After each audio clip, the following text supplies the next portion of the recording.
గురుత్వం విస్తారం క్షితిధరపతి పార్వతి నిజాన్నితం వాదాచిద్యత్వయి హరణ రూపేణ నిదధే అతస్తే విస్తీర్ణో గురురయమశేషాం వసుమతీం నితంబ ప్రాగ్భారః స్థగయతి లఘుత్వం నయతి చ.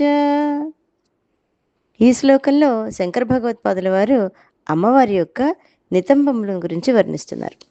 ఇక్కడ హిమవంతుడి యొక్క కూతురు అయినటువంటి పార్వతీదేవి పర్వతములకు రాజు అయినటువంటి ఆయన నుండి నితంబ ప్రదేశాన్ని అంటే కొండ చర్యల నుండి కొంత గురుత్వాన్ని కొంత వైశాల్యాన్ని తీసుకుని వివాహ కాలంలో తండ్రి కుమార్తెకి ఇచ్చే కానుకగా అంటే అరణము రూపంగా నీకు సమర్పించాడమ్మా.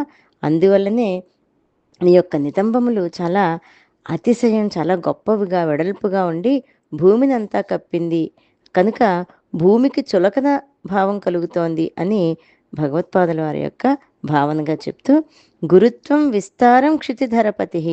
క్షితిధరపతి అంటే పర్వతరాజు, క్షితిధరము అంటే పర్వతము. పర్వతాలకు పతి అయినటువంటి హిమవంతుడు తన దగ్గర 2 గుణాలు ఉన్నాయి. ఒకటి గురుత్వము అంటే బరువు, 2 విస్తారము అంటే వైశాల్యము. ఆ రెండిటిని తీసుకుని ఆ పర్వతము యొక్క గురుత్వము విస్తారము 2 కూడా అమ్మవారి యొక్క నితంబములుగా అరణముగా ఇచ్చారు అని చెప్తారు. తండ్రి కూతురికి పెళ్లి సమయంలో ఇచ్చేటువంటి ధనాన్ని హరణము అంటారు. ఈ హరణము ఒకటి అధ్యగ్ని, రెండవది అధ్యావాహనికము అని 2 విధాలని హారితుని యొక్క స్మృతి గ్రంథంలో చెప్పబడింది. పెళ్లి సమయంలో అగ్నిహోత్రం వద్ద తండ్రి మొదలైన వాళ్ళు ఇచ్చేటువంటి కొత్త బట్టలు, ఆభరణాలు, ధనము మొదలైనవన్నీ కూడా అధ్యగ్ని అంటారు.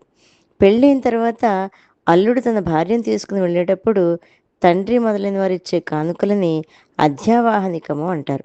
మనుస్మృతిలో పై 2 కూడా హరణము లేక అరణము అని చెప్పబడ్డాయి. హిమవంతుడు తన కూతురుకు పెళ్లిలో అరణంగా తన వద్ద ఉన్నటువంటి గురుత్వ విస్తారాలను ఇచ్చాడు అని చెప్తున్నారు.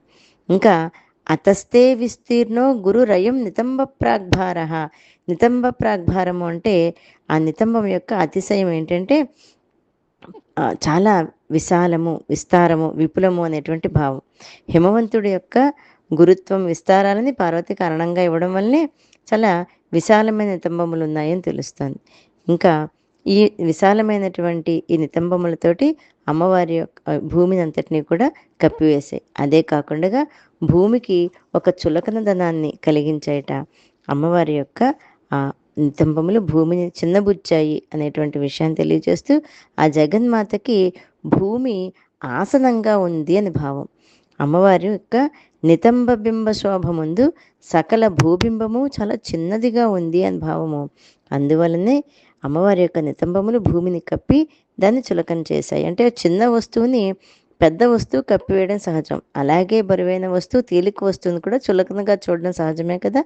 అంటే అమ్మవారి యొక్క విశాలమైనటువంటి నితంబములు చాలా అవి స్త్రీలకు సౌందర్య సూచకంగా కూడా చెప్తాయి.